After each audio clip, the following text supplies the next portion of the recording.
What's up, guys, and welcome back to another episode of Stereotherapy. I'm your host, Lisa, and of course, I've got Justine along with me. And yes, she is back. She is right here with me. We are so excited about this. If you are new here, this is the show that showcases the importance of music and mental health. As always, you can say hi to us on Instagram, at TikTok. Our handle is stereo.therapy, stereo.therapy, whatever you want to say on both of those. We also have our website that features some blogs for each episode, so you can check that out at www.stereotherapypod.com and say hi to us as well. We love it. We would love to hear from you. I know every damn episode we say this, but it truly would mean a lot if you would follow, subscribe on any platform you are currently listening to this right now. It would really just mean a lot to us, and we appreciate anyone that's already done that. It throws us into the algorithms. We still don't know, but thank you so much. But all right, guys, Justine is back with me. I'm so excited. And before we get into her special episode, which is one we wanted to do, Justine, how are you? We've kind of had a busy day, which we're not going to talk about yet, but we've had a busy day. But how are you doing? I'm doing good. I'm just so glad my voice is back because I lost my Yeah. voice during it, which is the biggest reason why I wasn't recording with you. So I'm just glad it's back. No, I'm with you because, and anyone that hasn't been listening or sometimes listens, they're like, where's Justine? I'm going to flat out tell you that sometimes Justine gets bad luck like I do. Yeah, Like, I will be I get honest, really sick. this past week, if we had anything planned, it would have been fucked because I Yeah. had my own health thing where I had to have a wake up call almost like, you better take care of yourself. And, it was a rough 4 days. So I can only imagine like you had COVID like that. And I Yeah. think it was just a reminder too. Like, I remember when you had COVID, I was like, Justine, like, don't even worry about anything Mhm. because like, seriously, like, this is just a podcast at the end of the day. Like, our health is more important. So if you miss Justine, just know we love Justine. We want Justine here, but sometimes it's like, A friendly reminder is usually if I'm absent, it's more than likely that I've gotten sick because I get sick a yeah. lot. Being chronically ill, if I am MIA, it's because I've gotten sick. Like Mhm. almost like 90% of the time. Like the other rarity would be if we had an interview and I was already babysitting that day. But like usually if I am not in an episode, it's usually because I've gotten sick. Because I tend to get sick a lot. So, Yeah. So but don't this think was my anything. first time getting COVID. So that really sucked. But yeah. Yeah. So if everyone don't think anything ever, okay? Because I try and say it. Yeah. It's like Justine is I here to stay. Yeah. We are I here. was like, Lisa, make sure you mention the people that I'm sick so they know because I've been MIA a lot lately because I kept getting sick the last couple months. So yeah, if I'm ever not on an episode, that's usually why. I've usually gotten sick. It's so important to do this episode too, because I know that this is what we wanted to do. And I think you've just taught me so much, and I know other people so much about autism and your diagnosis. And I think we have such a long way to go because already, like on TikTok or whatever, I see things and I'm like, Mm-hmm. what? Like, that's not like, and I think even me, and I think more and more people are getting diagnosed at a younger age too. So it's important to talk about. And I was just like, we gotta start the year off with an episode for you. And because it just is so important to talk about those things because you've taught me about whether it's our environment or events in our life deal with mental health. And that's something like I didn't think about. Like, of course I knew, but you really showed that to me and made it kind of like, yeah, we have to talk about these things. So we're going to turn the tables. Instead of having a guest, Justine is our guest, even though she's our co-host. Um, but I just want to give the floor, but I guess we should just start with this is, and you've touched on some of these things before, but maybe in a Yeah. different way. But what was it like when you finally got your diagnosis, and what changed for you in your life since getting that diagnosis? So for all my life, I always kind of knew I was different. And I never really knew why. I went through so many therapists over my lifetime, saying that they all kind of said the same thing, that it was anxiety and depression. But my experience, it always felt worse than what your average person with anxiety and depression had, which um led me further to a narrative that something was severely wrong with me. Um, so when the most recent therapist I have had, and I was with her for 4 to 5 years. She just recently had to move away. So I didn't, that's why she's not currently my therapist now, but she does keep in touch with me, which I appreciate. But from her, she was starting to piece things together, and she brought it up that she's like, I'm seeing a lot of autism flags with you, and asked me if I would want to seek a diagnosis. And so she sent me to the psychiatrist that was a head of autism cases. Which, by the way, she didn't really see adults. She only saw like maybe like a couple adults in her practice. And I think people need to remember that as well, is that most psychiatry that is based in autism, they really don't see adults. They only see children. Um, so she sent me to her, and I was finally validated.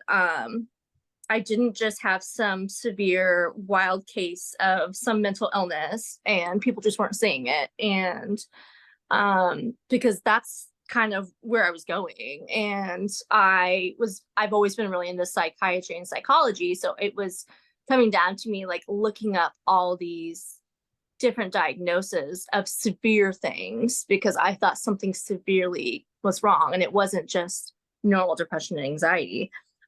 It turns out that it is autism along with some mental illness, nothing like super severe as I had thought. But in turn, I'm able to be more gentle with myself because I have more context of why I do the things I do and everything that comes with it. And what do you think too? Because I know a couple people personally near me that have the same thing as you. Mhm. Something just wasn't quite right. And yes, they had symptoms of anxiety and Yeah. depression, and things like that. What do you think is the common, and there could be a couple of them, but common Mhm. misconception about autism? Because I know there's a lot of them that you've There's a seen, lot and of them. you pointed Yeah. them out to me too. Um, Yeah. yeah, what are some of those? Um, People tend to forget or just not realize that there's different levels of support. Most people not only associate autism with level 3, that is the most uh, severe point of support needed, by the way, but also only that children, people with children, people tend to forget that autistic children turn into autistic adults. Mhm. And a lot of times that can look different, and you can't see an adult, and you only relate to how a child feels with it. Um, like, I'm not going to seem like your 5-year-old nephew. Right. No. I am, for one, I'm not a child, but also I'm not a boy. Mhm. I'm an adult who's navigated the world as an undiagnosed child. Um, but also it's a spectrum. So that means that not everybody's traits are going to look exactly the same. So some are sensory seeking, some are sensory avoidant, and some have both. I have both. Certain things I need to be sensory seeking, other ones I'm sensory avoidant. Like loud noises I tend to avoid except for music, which is that's a whole nother Yeah. hilarious aspect of it. But like but at the same time I tend to be sensory seeking when it comes to like certain textures. Like I love soft stuffed animals like squishmallows, different textures of toys I like to feel, things like that. So like I'm a little bit of both, but there are some people that are only one or the other and aren't always both. And I think a lot of people forget that, but also everything that we know of autism and what autism looks like is all based on young white boys. Mhm. So if you keep looking at it from that perspective of white male that are, young boys, and looking at it from a level 3 perspective, then yeah, you're going to think that all of us are a bunch of phonies, but that's not the case. And I think a lot of times too, we need to remind everybody the very first person ever to be diagnosed with autism just died this past year. Um, Wow. so we are literally still in the like the research and discovering things about autism. And so if you're looking at it from that perspective, you'll understand like we're still finding new things out every day. And if you're going off from this old perspective of it, then yeah, you're going to be wrong in what you think autism is. Yeah. I mean, like I said, you've taught me so much. Like, not that I was anyone that was like, oh, well, this isn't the case or that, but just so many things. And I think it just really made me take a back seat and really, again, be like, yeah, there's a lot more that like this isn't really talked about. And especially like you said, like when Yeah. you're that the autistic child becomes the adult and you Yeah. still have to take care of them in a way. And I think Yeah. too, obviously, I know you've touched on it a little bit, but how do you feel, mental health has played a role with your diagnosis? And since like has it gotten better? Is it the same? Or are you more like understanding of your mental health? And because I'm sure in a way too, like some people say when they get late diagnosed to even ADHD or Mhm. something, they almost grieve that part of you that, No, we you do. know, and I know Yeah. you've said that. I'm using your words right now. Yeah. No, a but hundred but percent. yeah. Because the whole idea of, before I get into that, but the whole idea of the grieving who you were and whatnot is because all of us who are late diagnosed, we learn to mask for the most part. And so masking is where you act how society wants you to behave. And so once you get the diagnosis, that's when you start the unmasking process where you're starting to go back and like truly do things that feel right with your body, not with what's right with society. And like there's books on it. There's actually a book that's really popular right now in the community called Unmasking Autism, just about that whole process of um, really trying to figure out who you are and outside of the portrayal that you've put on over all these years to survive. Because that's basically what it is. It's a mask to be able to survive in the society. Um, but yeah, that's I kind of Yeah, got off track a little bit. no. But No, but no, it's so important. Anything you have to say about it is important because, again, you're someone that, again, has taught me a lot, but I'm sure other people too. And listening to the podcast, we have this idea that autism is this one size fit all. Oh, maybe they're nonverbal or maybe they, are deemed awkward or whatever we wanna call it, and yeah. people don't look or maybe on a TV show when it's depicted, right? Like, if there's an Oh autistic yeah. character, It's it a ki huge problem with media. yeah, and it's just we see Yeah. more and more of it, so to have you say that, and I guess too, like, say someone is sitting there and they suspect they have traits, or they're watching a TikTok and they're like, "That's me," Yeah. or they're listening to this even and hearing you talk and they're like, "That sounds exactly like me." What I guess what are the steps? Like, what like, if they wanna go for a diagnosis? Because, like you said, it's very difficult as Mhm. an adult, and that's why a lot of people go undiagnosed. Like, any advice on your journey that you went on? Because I know it wasn't the easiest thing. Let me go back though to Yeah. the last question because I didn't answer Yeah. it. But Yeah. with how mental health played a role, because this is um something that we all kind of deal with. And I think sometimes a lot of people don't connect the two together. But so every person who is autistic, we all deal with mental health in some capacity. Um, my autism has caused my anxiety and depression. So it has been like, so most people who are late diagnosed, most of us all have CPTSD in some capacity. Like some might have it greater than others. But because of the fact, like I mentioned with the masking, how we learn to survive in a world that's like not made for us. And so we put up this kind of facade in a way. Um, because of that, like we kind of inherently learn that who we are isn't appropriate, right? So a lot of us develop CPTSD as a result. So I not only have CPTSD from an abusive partner, but I've come to learn that I actually have CPTSD from childhood as well, trying to learn how to survive and live in this world, even though I'm not set up for this world, you know? And I think a lot of people tend to forget that because when you are set up for a society that's not how you act, like that's very traumatic and that's very much a struggle. And that's why a lot of us have learned to mask. There are some in like different levels of autism that are not capable of masking no matter how hard they try. But when it comes to late diagnosis, it seems like most of us have learned to mask because we didn't know.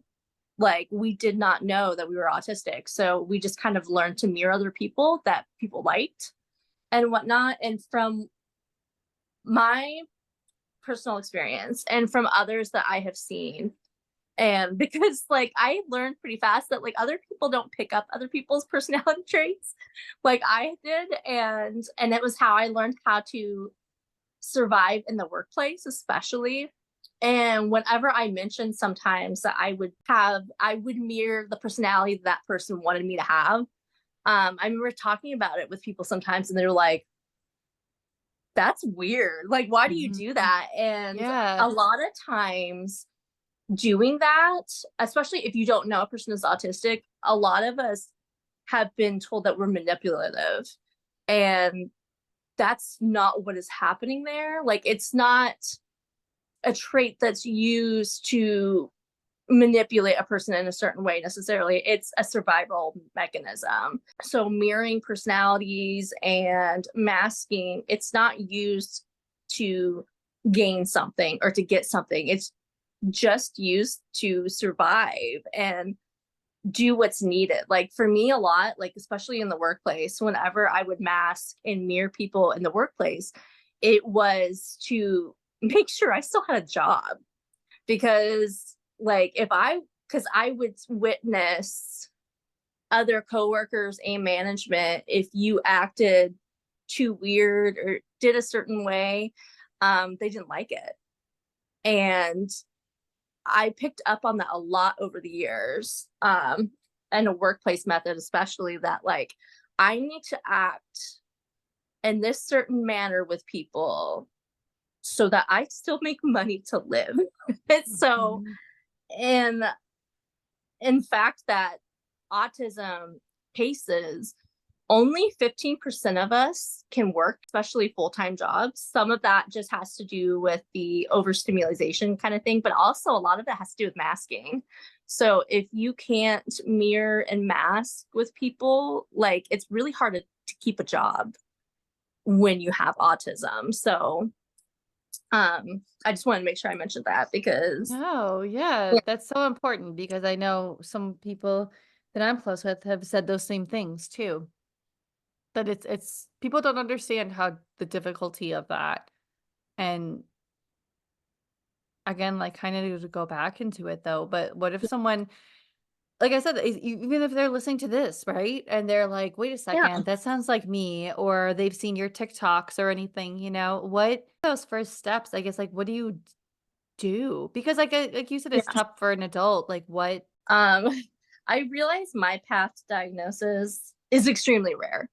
I got extremely lucky. Like I autism was not on my mind whatsoever for what was going on with me. And I feel like especially like us millennials, we were very much taught about autism in the method that I had talked about before, where it's like we were taught that you are going to be like a level 3. Mhm. It's only in boys, and Yeah. like that's why it never was on my radar for what was going on with me. So unlike most people, especially nowadays, like that's not how most people discover it or find out that that's what's going on with them. But this is what I gather from things in an autistic women's Facebook group, but also TikTok.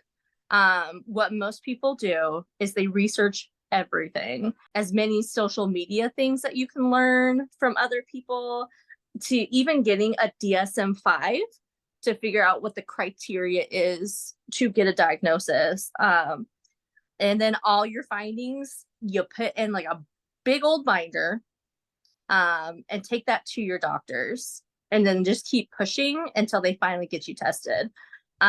Something else to realize is that testing is extremely expensive, and most of the time it's out of pocket for most. So like, so while you're researching, like, start saving money. For me, I didn't have to pay because I go to like a special healthcare center that's made for low income people. So I don't know if that's even common in most other places, but that's why it wasn't as difficult for me. Again, like, I got lucky in my path to figuring out diagnosis, but doctors are starting to notice when you self diagnose that it's the most valid research that you're going to get, because who's going to know Mm-hmm. more of what you're dealing with than yourself. So if you're struggling for an official diagnosis, self-diagnosis is just as good, but it's also important to research, like, depending on where you live, if it's safe for you to be diagnosed, because unfortunately many states, it could be more harmful for you to be officially diagnosed, because it could cost you your benefits. It could even cost you like your custody of your children sometimes. So research is everything when it comes to this. So just research every little thing and note it, and just, that's all I can recommend. So Yeah, that's so important because I think self-diagnosis is one of those things people want to, you yeah, know, maybe like downplay it, but I know so many people that whether it's ADHD recently, like, yeah, hey, same I thing with have this, ADHD as well. I Yeah, have this, and that's like I'm on that journey, but it's like you sit there and you like you said, no one knows yourself any better. But I guess if we're in a setting too, again, I think it's how people are, right? Because maybe they hear yeah, someone's autistic and they're already gonna think whatever they think, right? Whatever in yeah, their mind, yeah. based off of their own thing, or maybe they've never been around someone that's autistic. What can people do to sort of make someone around us feel more comfortable, or have more understanding? I mean, of course, that's like asking a lot because people having Yeah, understanding sometimes, but like, especially like the stimming, right? If somebody is yeah, stimming, somebody may be more apt to stare, or yeah. things of that nature, which no one should ever do. But what do you think we can do to make someone that is autistic feel more comfortable and able to do whatever they have to do, and just maybe Yeah. understand that, hey, they're a human, like, let's relax. I think something important to note is that even allistic, and allistic means non-autistic. Non-allistic people can even have autistic traits. Like stimming, everybody stims. It doesn't Mhm. matter if you have autism, ADHD, or none. Everybody stims in a little bit, like in any Yeah. kind of capacity. No, like, and not to interrupt you, but there's Yeah, sometimes, like, with my anxiety and just whatever, I was once in a really weird situation, and not weird, but it was just like I was with G, but he got up and left, we were yeah, at the table, whatever, and I'm sitting there, like, doing this, and I'm just like, yeah. you know, I'm whatever, Hmm. and no one can see, but, like, I'm moving my hands in a way that maybe to Yeah, somebody else, it might be like sign language. And one time, one of his friends near the end of the night came over and was like, "Oh my gosh, Lisa, I didn't know you knew sign language. I wasn't aware." Like, and I was just one mortified as someone that has social anxiety, right? I'm yeah, sitting there. But again, I was absolutely 100% stimming and not even yeah. knowing, like you Hmm. just said, everybody's Yeah, done it and maybe we don't even think about it. And yeah, what a yeah. situation. But go ahead. No, it's okay. Like stimming's one of those things where it's something you have to do to make your body feel good. So like Yeah. sometimes it looks a little weird. But for people that are autistic or ADHD, it's like amplified. It's Mhm. more than what you see on somebody who is allistic. So until you've done like heavy research or anything like that, earlier that I had said, it's not necessary that you're autistic if you can relate to certain traits. So, like, if you resonate with any kind of autistic creator that you've seen, that doesn't necessarily mean that you're autistic. And I think Right. that's what's been frustrating. I think for a lot of people is that you'll have allistic people get on your content creating or whatnot if you are an autistic person or ADHD person and you're talking about your experience and they're like, well, I do that too and I'm not autistic or I'm not Yes. Yeah, we ADHD. see that a lot. And it's like, yeah, because you can do these things too. It's just Right. it's more of it's you could bite your nails and you're not autistic, but like to be autistic and having to stem, and if you don't stem you're going to go into severe meltdown, that's different. it's Yeah, it's totally 100%. different, so you can't base it off of like one TikTok video that you saw. And I think that's what's frustrating most of all for people that are trying to self-diagnose, is that you're getting all this backlash from people that are not autistic or ADHD, and they're trying to tell you, well, you're not a doctor.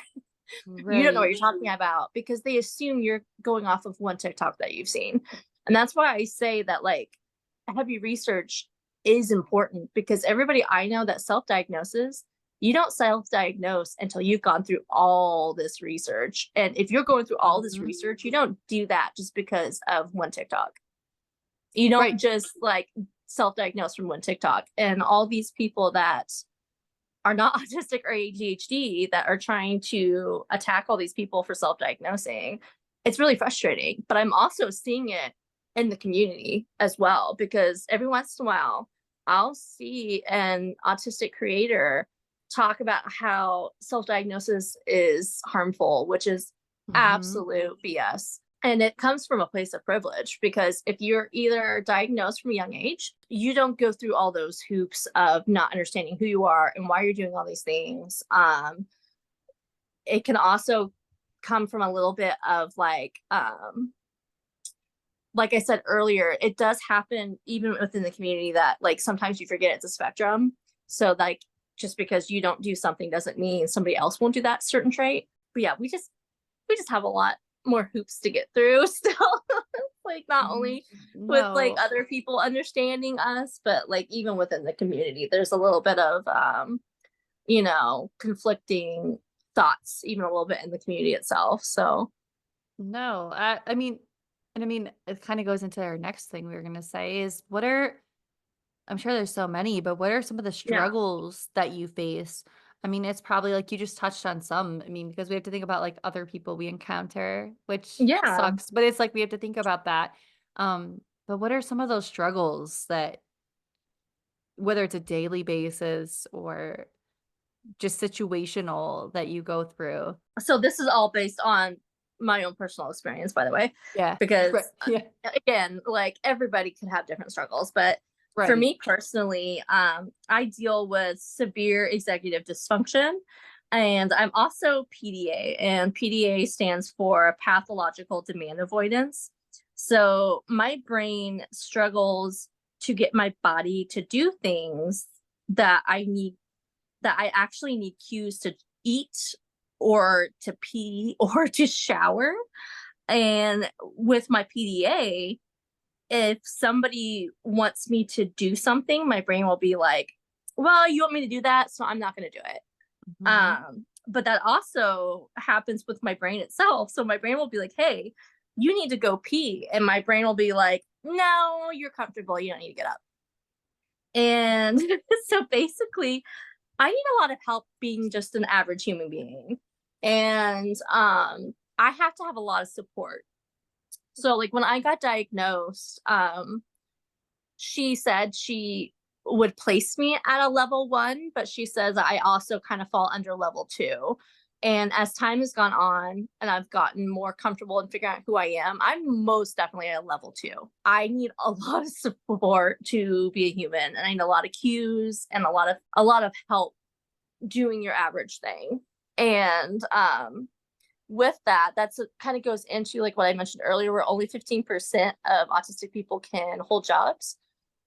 So if I'm struggling just doing normal things for myself, it makes it really hard to do other things. So, like, I'm now down to a part time job, which has been helpful.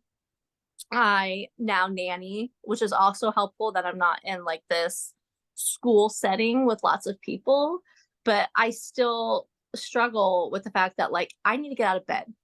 Mhm. I need to be somewhere at a certain time because I also have time blindness. And luckily, the people I work with are fantastic. The family, I couldn't ask for a better family. In fact, I've even told them, I'm like, after you guys don't need me anymore, I'm probably not going to work anymore Mhm. because I'm like, this has been the perfect setting. And I don't think I'm going to find that again. And so it kind of all goes into play with that. It's like, it's really hard to find people that can accommodate you a lot. So there's a lot of struggle with finding the people that can help you the most in like a job setting, but also just relationship wise, having a partner that understands how to help you, having friendships that stay, understanding how, because like I can't even tell you how many friends I've lost over the years.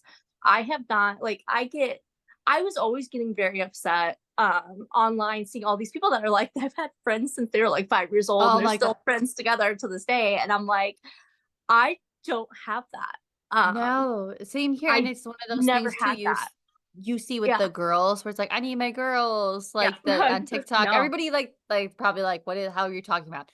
But Yeah. there's, like, the friends thing where it's like, "It's okay, Yes. I got my girls," You'll see and all these friend TikToks and all I these friend relate to you. posts. And I relate to you yeah. so much in that And I've lost a lot too, so I can yeah. only imagine on your end and your level.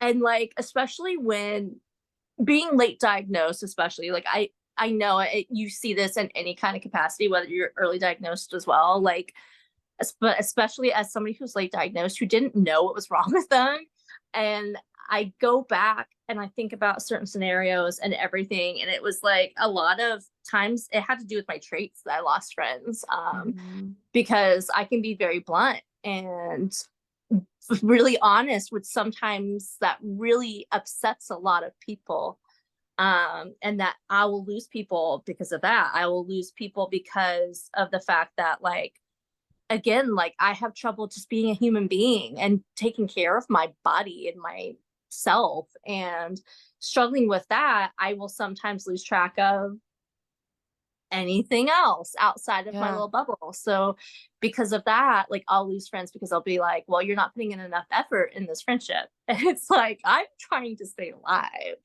Like, Yeah, and I I'm think that's trying to so remember to important. feed myself. So it's I think that's so important. I think that you said that, and maybe someone yeah. listening will understand whether it's anxiety, ADHD, depression, or just anything in life that maybe that person is barely hanging on. Like even Yeah. this past week, I know it's like totally not into it, but going through that health situation I did these last 4 days, there were people that texted me that needed shit. And I Yeah. literally was like, I am on my floor puking my brains out right Mhm. now. Like, I Yeah. am barely getting by. I don't care that I got to do this. I know you need me, or I know we were supposed to do XYZ.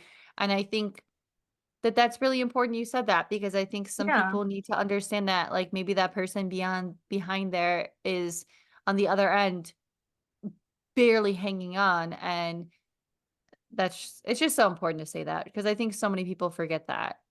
Yeah. It that helped me a lot, for sure, was seeing that I'm not the only person that has trouble having friends because I've struggled a lot. I've lost so many people in my life that, and I sometimes didn't always know why. There were sometimes Mhm. some people be like, well, we grew apart. It's like, Yeah. Oh, same. that seems weird. And for me, like, I almost more so than like your average like relationship breakup. Like for me, friendship breakups have been some of the hardest things that I've had to deal with because I didn't understand why. Like, what Mhm. was it about me that was so off-putting that you're like, yeah, I don't want to talk to you anymore. And I have struggled with that a lot over the years. And it sucks because then you see all these other people that have had all these friendships, and I'm like, but at the same time, because I've dealt with all that, I've kept a lot of really toxic friends in my life because I didn't want to lose Yeah. how long I've known that person. Because I was like, that's the person I've known the longest. I cannot let their friendship go. I don't care if they're Mhm. being really horrible to me. I need to keep them in my life because I have known them the longest of anybody else I've known. And it ended up hurting me more and more. And that's something that I've had to learn with therapy is like, sometimes, even if it's been a long time, that doesn't mean that you need to keep them in your life, that kind of thing. But it was like, because I keep seeing all these other people that have had friends forever, I'm like, I need to keep this so I seem normal. Like, but that's the Yeah. thing. I'm not normal. I'm autistic. I'm Mhm. gonna have friendships that comes in waves and cycles. And that's okay. And I think like even something I posted the other day where it was like it had something to do with like online friendships. And some of my longest friendships have been through the internet and I have never met them in person. Mhm. And that's okay because that's my normal. That's my normal for friendships. And that's fine, and that's fine if that's how it is for you. If you don't have friends that are actually in person, but you have a lot of online friends, that still counts. And I think Mhm. that's something to recognize and notice. Yeah, no, and I mean, I know you've already touched on it a little bit, Yeah. but any other things that you've kind of learned about yourself along the way since being diagnosed and having that kind of, "Oh, okay, I'm autistic. Maybe this is why this is this way or that way." Yeah. Like I've again, like kind of going over it, like I beat myself up quite a bit because I'm not like other people. I wasn't built like them. So like no matter how hard I try, I could never be like them. And that's kind of helped a lot with a lot of aspects. Like my self-esteem is a lot better in some ways. It's still pretty bad. I'm not gonna lie. My self-esteem is still pretty bad. But like to flip that narrative of like, this world's not made for my brain, so I'm not going to act like the majority of people. That's kind of helped me a lot with understanding myself and dealing with self-love more. Again, anything you say, like everybody just listening, like this is why Justine is the co-host, everybody. Like she like has a lot of things always to just make me look at the world at just life better. And I guess what are the tools that have helped you in your daily life to kind of whether it was coping with your diagnosis early on or just you use that you're like, all right, this is going to help me through whether maybe you're in a store or you're around people that aren't as accepting, what tools do you use to kind of help that and aid that? A bucket of different fidget toys, Hmm. weighted blankets, Oh, yeah. music, safe foods. So safe foods are when it's foods that you like and you eat it every day. That's basically what a safe food is. Um, and people tend to call people that have safe foods picky eaters, Yeah. and that's fine. That's totally fine if that helps you have some sense of normalcy. TikTok time. TikTok has been like in a way it's been a black hole, but at the same time, it's helped Yeah. regulate my body a lot. Hmm. Just having that like where I'm not having to focus on a whole movie. It's been helpful a lot. Gaming, I love to play games on my Switch. Whereas like some people like to get in like these really heavy duty games. For me, I like Pokemon, like Mario games, stuff like that. Like what are considered like cozy games. I like stuff like that where it's not a lot of like brain capacity. And most of all, time with my cats. Hmm. Um, I actually have learned that I stim with my cats. And I thought to be mean and leave my dog out of this equation, but like my dog is very anxious. But I've also noticed like my dog has very coarse hair. So it's not very soft. It's kind of that like almost like bristly feeling kind of fur. I stim with my cats. My cats have very soft fur. And I've realized that like I've always stimmed with my cats because like I grew up with cats as well as dogs, and I always gravitated towards the cats because I can hold them. They're soft. The purring like that they do um is very calming for me. The way that their weight can be on my chest helps me a lot. Um yeah, they're like my little healing buddies. They help me a lot whenever I'm having a hard time, whether it's emotional or I'm melting down because I'm overstimulated or anything like that. My cats are a very helpful situation in that. I can attest to that. Any episode we do, Mhm. everybody just know the boys are in the room, and if you ever We see usually Justine are. look away and you've been a Yeah. guest, the cats are in the room.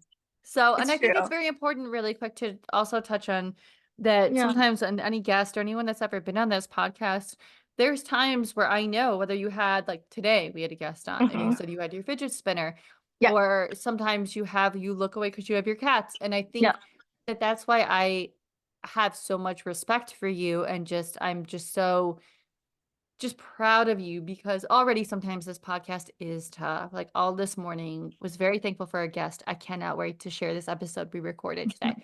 However, always a bundle of nerves because it just is, it's, you want it to be a certain way. But I know you have your own struggles. And the fact that you get on here and you are so great at the podcast and you're able to do it despite all these things, even when you're having like, you're like, Lisa, I'm having a day. And we get on and Mhm. we record, we do it.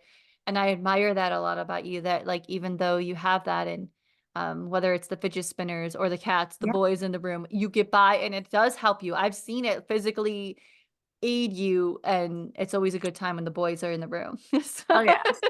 I I mean, love I it. think something else to note is like having someone like you be my partner in crime because like I don't think people realize how much you help me to be able to do the podcast. Like, so if you've been a guest, you know, like Lisa gives me cues of when it's my turn to talk because Yeah. I do not understand social cues and the flow of conversation a lot of the times when like so I have trouble with it with two people, but when there's more than one, when more than just me and one other person, I really never know when it's my turn to talk. So Lisa will actually direct me when it's my turn for my question. And I always worry that when we have guests that they're like, why can't this girl know when she's supposed to talk? Because I'm always worried that they're going to be like thinking I'm not paying attention or something like that. Because sometimes too, like if we have a guest, I don't always have a flow of conversation with them necessarily, and I'm quiet and you might hear like Lisa taking over more, and that's because I go Oh man. nonverbal. And Yeah. I go nonverbal because it helps me hear better and it helps me listen to what's being said more. And I think that's another thing to note as well. So it's really interesting being autistic and a podcast host because and you never know how people are going to take that.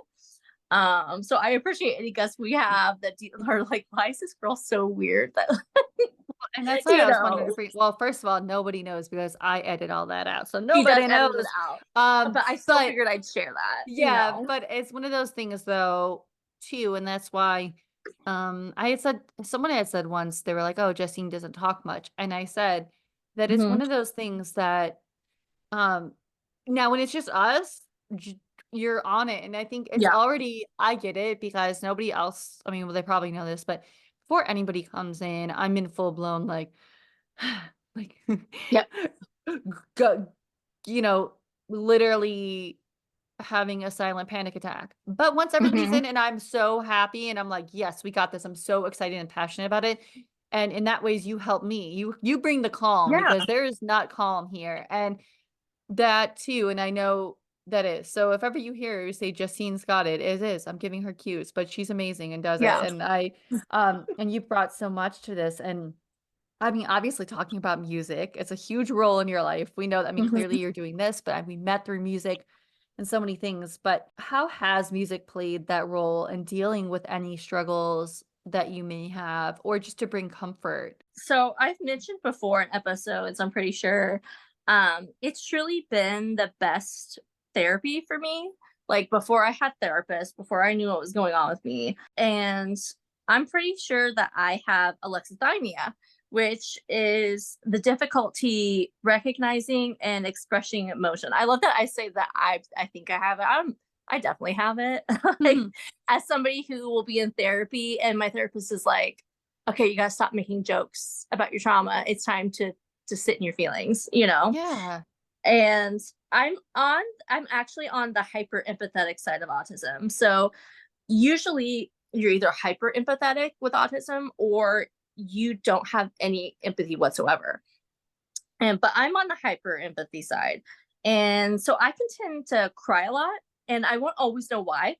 I have a lot of issues with being in my body and sitting with my emotions. So I tend to dissociate a lot, which music leads to help me identify what I'm feeling and sometimes why. It also has like it's like the main way that I regulate my nervous system. So we talk about how I listen to the same artist on loop and I tend to sing to stem, which mind you, that's another reason why I'm so glad my voice is back because I'm able to sing again on a daily basis. But I hearing the same thing on repeat also helps me stem because I'm also an auditory stemmer. So hearing the same thing that I already know that already brings me joy on loop, along with knowing the words so I can sing, it helps my body loosen up. So in turn helps like any kind of chronic pain I'm dealing with that day, so I can kind of loosen up and I'm not so tight. It'll help me to understand what I'm going through. It'll help me sometimes cry when I need to cry because I will hold it in because I was told I cry too much. And when you get told you cry too much, you tend to learn how to try to bottle it up as best as you can and try to cry in private. Yep. Um, I think so we've I'm, all been told that, like, at one well, oh yeah, maybe we haven't, maybe I'm alone, but I'm with you. I have been yeah, told that. no, I've been told I cry too much. And so Yep. I've learned to anymore, like I'll still cry a lot when I don't know what I'm feeling. So I am one of those people that I'll have somebody be like, "Oh, don't cry. You don't need to be sad about this." I'm like, "I'm not sad. I'm not crying because I'm sad. I can be crying because I'm angry. I can be crying because I'm sad. I can be crying because I am overstimulated. I can be Mhm. crying for pretty much any emotion you could think. I'll even cry when I'm happy. So sometimes I need the music. So whenever I'm trying to bottle up these emotions, because I am somebody that's learned to bottle up emotions over the time of being with somebody who is abusive, just a family dynamic of you're too sensitive. You learn to try Mhm. to bottle up those emotions sometimes. And so now I'm to the point now where it's like I'm still very hyper empathetic. That's goes without saying, but like sometimes I'm I've recognized that I'm bottling up an emotion and then I'll listen to music and it lets it out. And it'll help me identify with what I'm dealing with and what's going on. No, and I mean, this kinda goes without saying too, I mean, just a funny story not funny, but just to bring up it was only funny because of the song it was. It's not funny, but to this day, because you went through I don't know if it was in that same regard when you did, with Pete Mhm. Davidson and "I'm just Pete and I like jugs, I'm mentally ill."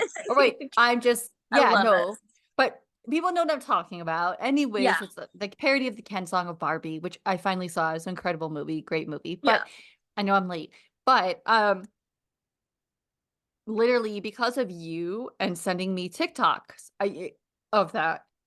Yeah. When I watched the movie, I'm like, "I'm just Pete," and, like, I'm, like, sitting there, like, "I like jugs, wait a second, this is Ken." So I firsthand have seen that in that aspect too of that, and, it was just so interesting because I had no idea, even going back to, like, just talking about any STEM, I had no idea that, like, what that was. And again, looking back when I did the little thing and that guy literally asked me and completely like mortified me and I was like, I can never see this guy again. Um but I mean, I know you've talked to me too, like the physical aspects too. I'm Mhm. sure there's some physical aspects that take place and your autism affects you on a physical level. What are in some ways that happens? So physically, it's very common a lot of the times that if you're autistic, you tend to have fibromyalgia.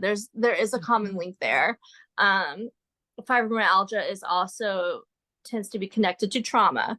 So every autistic person has trauma, and then fibromyalgia tends to kind of have a way at play with that as well. So fibromyalgia is like an overdose of like cortisone, believe is what I had seen. So whenever you are, like I said, I've been taught to bottle up emotions over the years. So when you're constantly bottling up emotion, you're going to be tightening up your body, which is going to lead to chronic pain. Mhm. Um, so physically, I deal with a lot of chronic pain. I deal with a lot of problems. There's a lot of comorbidities that come with autism. So not only do I have fibromyalgia, which is a thing, I'm in the process of getting a POTS syndrome diagnosis, which is also very common with autistic people. And POTS syndrome is basically where your heart doesn't quite work properly, in a way, doesn't like want to circulate when you're supposed to, so you can faint a lot when you're getting up and down. You can get you don't always faint with it as well though, because like I don't always faint. Like I'll get really lightheaded and dizzy just moving around, very bad circulations in my hands and my feet. um it can also cause pain, which is Mhm. another chronic pain problem. Another chronic pain issue that a lot of autistics have. I've tried to look into it and I keep getting shot down. So I don't know if this is something I have or something that I really don't have. And I just happen to have some symptoms of it. But Ehlers-Danlos syndrome, that's when so basically what most people think of is like double jointed people. Mhm. So it's like you're very flexible, but then over time it stiffens up to the point that you can't move. That is also very common with autistic people. I'm trying to think of what it's called. I want to say the acronym is like MCAS, and it has to do with like the histamine in your body.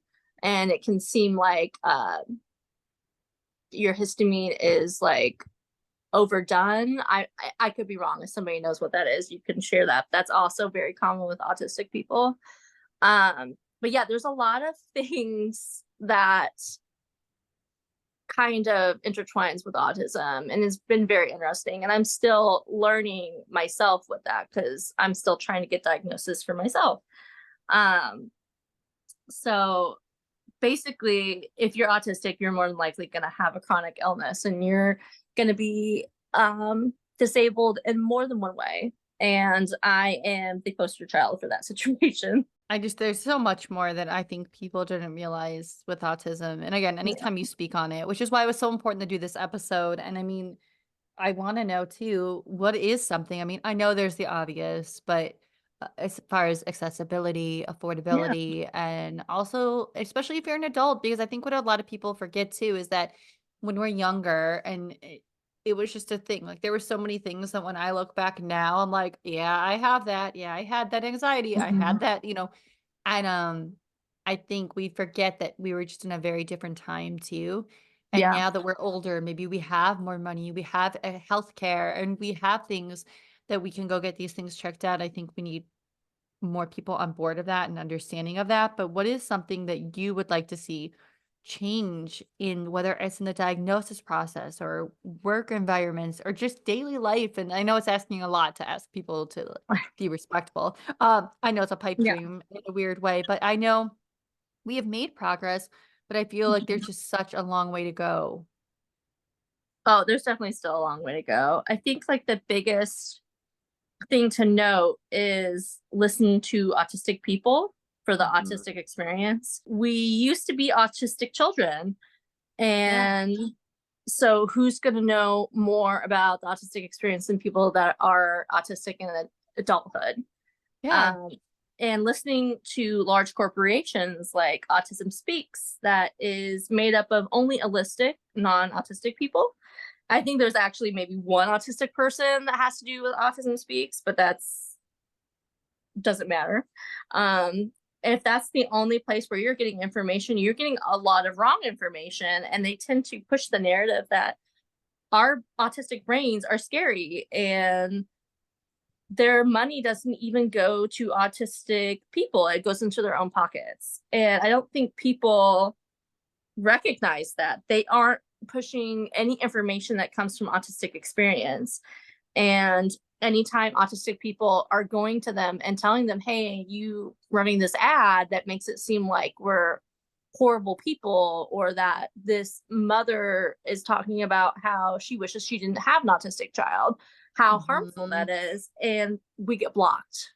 Mhm. We get like our comments deleted because they don't want to hear about actual autistic people and their No. experiences because they just want money.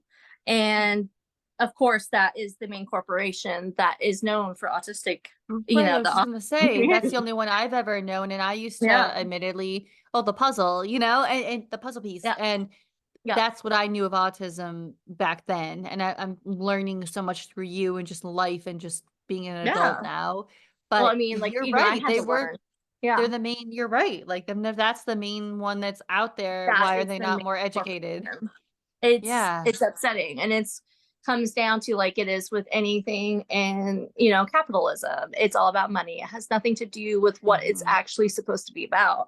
You need to listen to the autistic experience, because again, like I said, like if you've met one person with autism, you've only met one person with autism. That does Mhm. not, mean that's all you know. So if you only know like um your best friend's cousin who has autism that's 5 years old, that doesn't mean that's what autism looks like in every single person.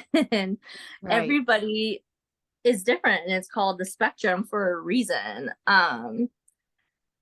And so that's, I think people need to look into the fact that like you should not just place all your information from this big corporation, because as we know, big corporations are usually in it for themselves. That has nothing to do with the people. And their money does not go to autistic families for support. It doesn't go to, like, all it does is going to further the narrative that autism is scary, and Mm. you shouldn't want people to have autism. And No. if you talk to anybody who's autistic, none of us, like, even though we struggled with the world, none of us wish we weren't autistic. Right. It makes me who I am. Like, I do not want to I don't want a cure. Nobody wants a cure. Like, stop pushing this Mhm. narrative that autism is Yeah. scary, because it's fine to be autistic. But It what needs to change is how we get support. So another thing that's needs to be, it's a big issue within the autism community itself, is the fact that there's something called ASPE supremacy. And ASPE supremacy is the basis of that level one um, support needs people are more important than anybody else, um, which means that they're ignoring what level two and level three support people need. Um, which is, again, it's different. It's different for every level. You're not going to need the same things that a level three is needing if you're level one, because like level three, they need to probably still stay with their families forever, to be able to Mhm. get the accurate support. Just because that's what they need and you can go live off on your own doesn't mean that that's the same thing that they need. Like, everybody in the autistic community needs different things. And so it goes to like, from what I've seen, is like level one complaining that like about doing things that are infantile. Because like I get it to a certain extent. Like, yeah, I am a grown human being. You shouldn't treat me like a child just because I like Barbie and Pokemon. Okay. But at the same time, if somebody has to stay at home for their support needs, um, and they do like things that seem, you know, quote unquote childish, that's not your place to go and yell at that family member for how they're Mhm. treated, because What matters is what brings them joy and what helps them. Just because that's not what your experience is doesn't mean that that's what their experience is. And that's a huge problem online too, is that we need more level 2 and level 3 support people to describe their experiences as well, because they're getting muted by all the level 1 people, and that's a huge problem. Anytime I see anybody online trying to create content and they are on like a level 2, a level 3 basis, I try to amplify their voices as best as I can, because they're not being heard. Mhm. And it's something that's very important that needs to be done. So I think that's something else to know, is that like even within the whole community, that there is a lot of internalized ableism. And if you don't know, ableism is like the hatred for like disabilities and stuff like that. And when you are raised like a level 1, or even if you are late diagnosed, you might have these like feelings of like, I don't want to be related to that person. That person's really autistic kind of deal. You know what I mean? And Mhm. that shouldn't be happening. What should be happening is that we're all autistic and we all need our own level of support, and we need Yeah. to all be seen. Um and so like that's something that needs to be very much seen as well, because they need safe spaces as well, because they're not scary. None of us are. And so everybody needs their own place in this world, even if you're a complete nonverbal level 3 autistic. So we just have a lot to go. It's not even, like I said, it's not even just like if you're not autistic, it's even in the autistic community. So we just have like like I said, like listen to autistic voices if they're actually autistic. Don't listen to people that aren't autistic about autism. Like I feel like that should be common sense, but it is where we're at. But also giving space to lower level autistic creators, because Yeah. that's very necessary right now. But also POC autistic voices. That's also a thing that's really a struggle, Mhm. and it's like that with every single aspect of everybody, because we deal with white feminism. We deal with how like people of POC are in related to any kind of healthcare crisis, or you know job placements and all of that. It's a huge thing. Again, honestly, it all comes back to capitalism. I'm sorry to be the Yeah, I person, but mean, it really no, does. but it So does, and I think you've said so many amazing things where it's like, I know some people have personally messaged me about things going on in their life and yeah.